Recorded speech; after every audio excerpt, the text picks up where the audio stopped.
Welcome in your Sing Creation Gurukul PK classes by Prashant sir. If you haven't subscribed yet, please subscribe and press the bell icon to get our notification first. Hello छात्र मित्रों, I am Prashant. Welcome in your tutorial family SC Gurukul PK classes. If you haven't subscribed yet, then please subscribe now and press the bell icon to watch our video first, because there is a lot of to learn.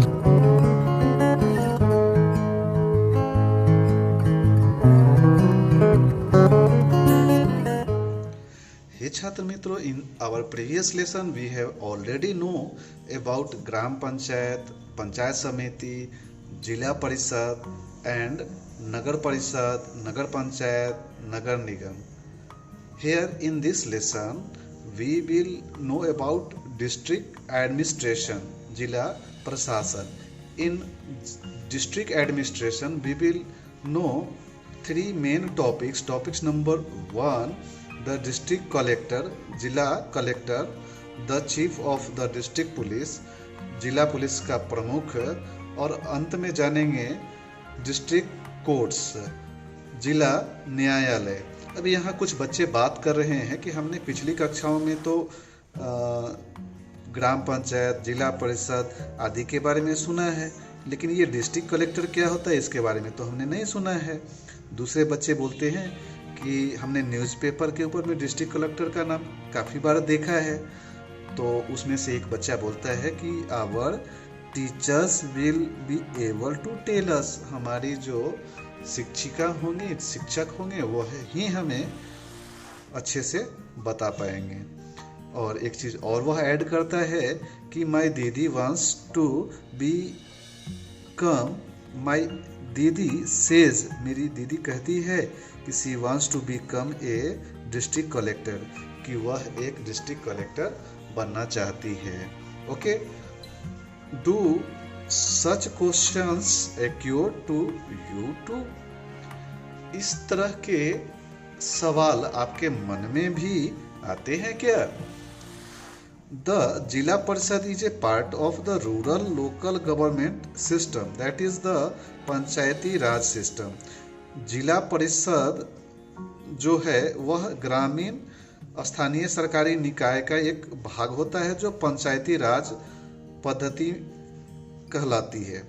But in the Maharashtra the administration of the district is shared by both the जिला परिषद and district collector. लेकिन महाराष्ट्र में शासन प्रणाली, जिला की शासन प्रणाली में जिले का प्रशासन जिला परिषद और कलेक्टर दोनों के द्वारा साझा रूप से किया जाता है। The union government and state government both participate in this administration. Government both, सरकारें, पार्टिसिपेट इन द एडमिनिस्ट्रेशन मतलब शासन प्रणाली में भाग लेती है। कौन कौन?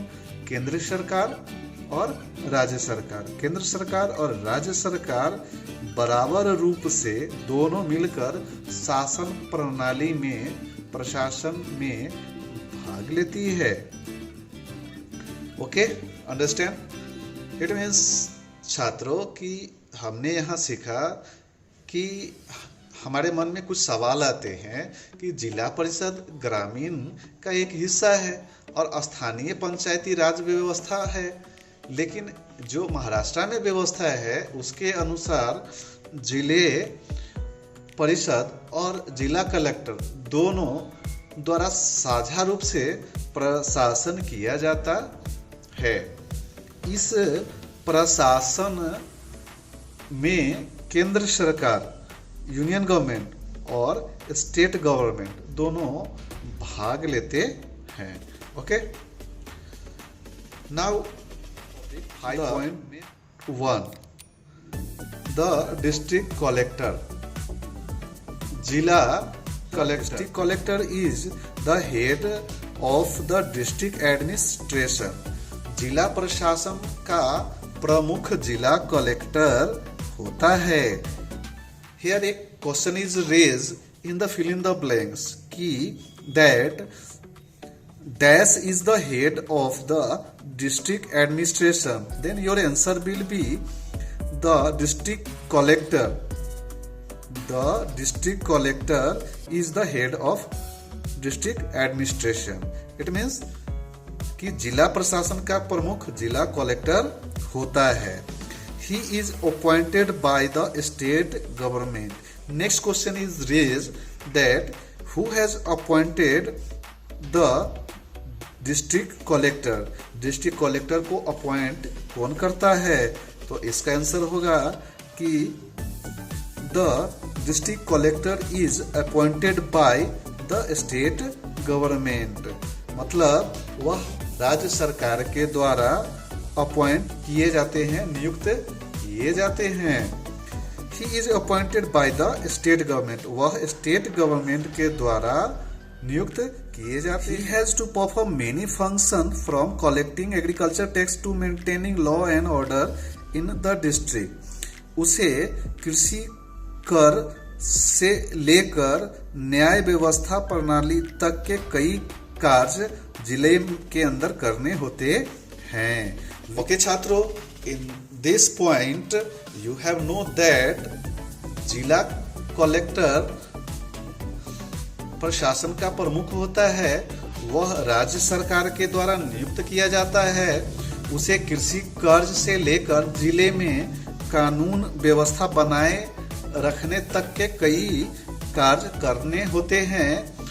और उनके कार्यों को जानने के लिए हम निम्नलिखित चार्ट की मदद से जान सकते हैं. Function of a district collector is classified into 4 main parts.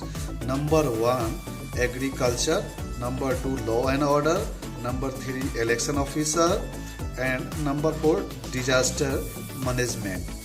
In the agriculture, to collect agriculture tax, कृषि कर जमा करना. To implement laws relating to agriculture, कृषि से संबंधित कानूनों को लागू करना.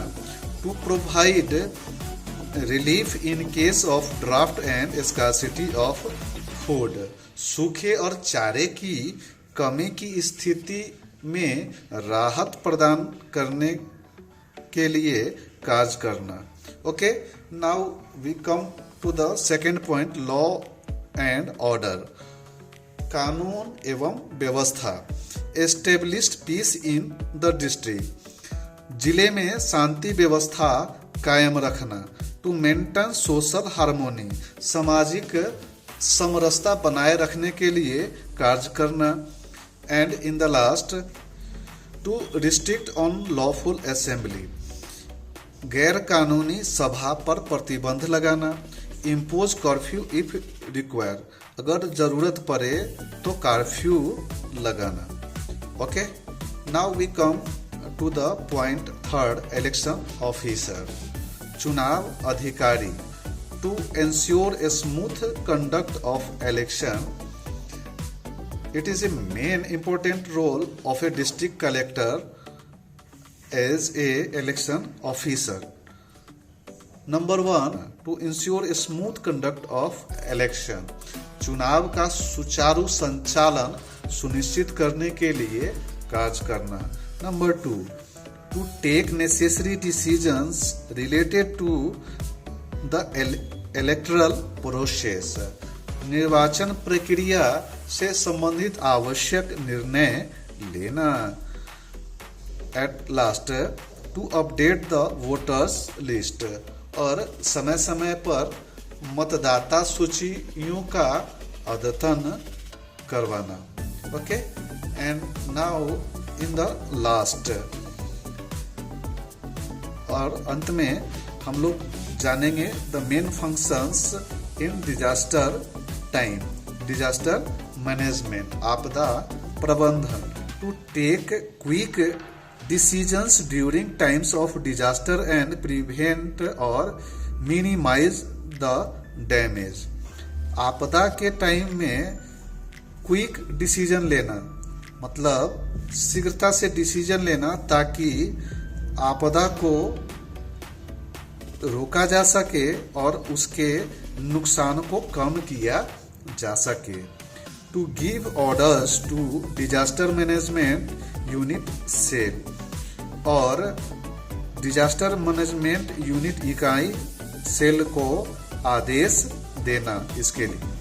एंड एट लास्ट रिहाइबिलिटेट और those affected by a disaster, अब पुनर्वास के लिए कार्य करना, आपदा से प्रभावित लोगों के लिए पुनर्वास की व्यवस्था करना। ओके, हे छात्र मित्रों, in this way you have know the function of a district collector in agriculture. A district collector have to collect agriculture tax लेना होता है। उसके बाद कृषि से संबंधित कानूनों को लागू करना होता है। To implement law related to agriculture, सूखे और चारे की कमी की स्थिति में राहत प्रदान करने का कार्य करना होता है। To provide relief in case of draft and scarcity of the fodder. And in the second part, law and order, कानून व्यवस्था, जिले में शांति व्यवस्था कायम रखना, ये सबसे महत्वपूर्ण जवाबदारी डिस्ट्रिक्ट कलेक्टर की होती है। टू मेंटेन सोशल हार्मोनी, सामाजिक समरसता बनाए रखने के लिए भी वह कार्य करती है। वह ऐसे प्रयास करती है, ऐसी व्यवस्था बना के रखती है ताकि समाज में कोई सामाजिक समरसता बनी रहे और किसी तरह का कोई सामाजिक विद्रोह वैमनस्यता नहीं हो। तो to maintain social harmony, to restrict unlawful assembly, impose curfew if required, गैर कानूनी रूप से किए जाने वाले सभा को प्रतिबंधित करना, रोकना और जरूरत पड़ने पर कर्फ्यू लगा करके उन्हें फोर्सफुली रोका जाना, ये भी लॉ एंड ऑर्डर के अंदर आते हैं जो डिस्ट्रिक्ट कलेक्टर के द्वारा परफॉर्म किए जाते हैं।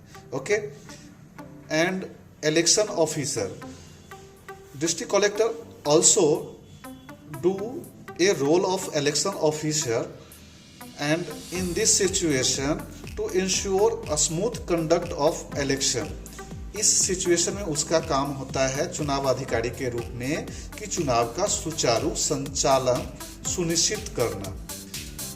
Next, to take necessary decision related to electoral process, निर्वाचन प्रक्रिया से संबंधित आवश्यक निर्णय लेना भी डिस्ट्रिक्ट कलेक्टर का एज ए इलेक्शन ऑफिसर एक महत्वपूर्ण जिम्मेदारी होती है।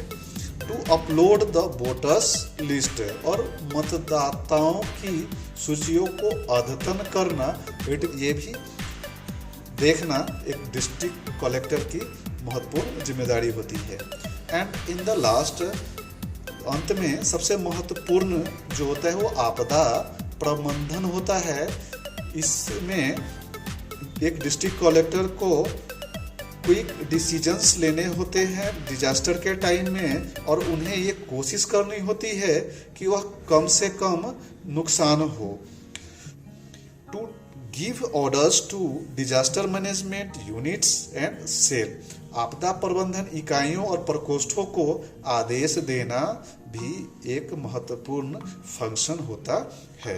At last, to rehabilitate those affected by a disaster, अब आपदा से प्रभावित हुए लोगों के लिए पुनर्वास की व्यवस्था करना भी डिस्ट्रिक्ट कलेक्टर का एक महत्वपूर्ण रोल होता है, फंक्शन होता है। Okay, I hope you understand about the function of district collector. Now we will come to the next. Do you know, क्या आप जानते हो, why is it important to maintain social harmony, कि यह सामाजिक समरसता बनाए रखना क्यों जरूरी होता है। ओके, अब आपको क्या मालूम है कि सामाजिक समरसता बनाए रखना क्यों जरूरी होता है? The differences of opinion, disputes and conflicts in the society must be resolved by peaceful means. The difference of opinion, समाज में मतभेदों, विवादों और संघर्षों का समाधान होना चाहिए शांतिपूर्ण तरीके से। मतलब कि समाज में रहते हुए विभिन्न मतभेदों को, विवादों को और संघर्षों का समाधान शांतिपूर्ण तरीके से होना चाहिए। However, when this does not happen, it gives rise to tension. हालांकि जब ऐसा नहीं होता है तो यह तनाव को जन्म देता है। If this leads to violent incidents, it disturbs social harmony. यह एक बाधा के रूप में कार्य करती है और इससे हिंसक घटनाएं घटित होती है।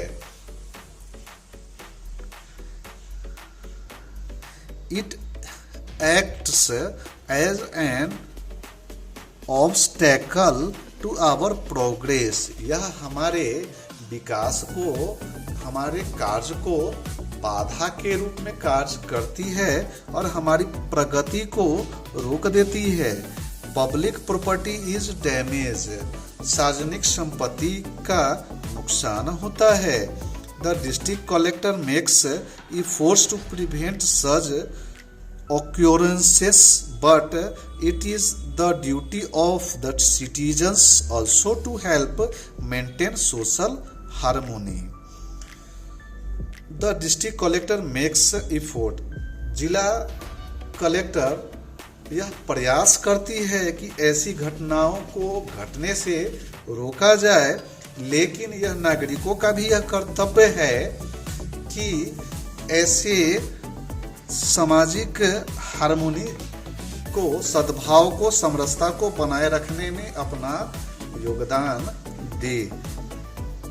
Okay, it means why is it important to maintain social harmony.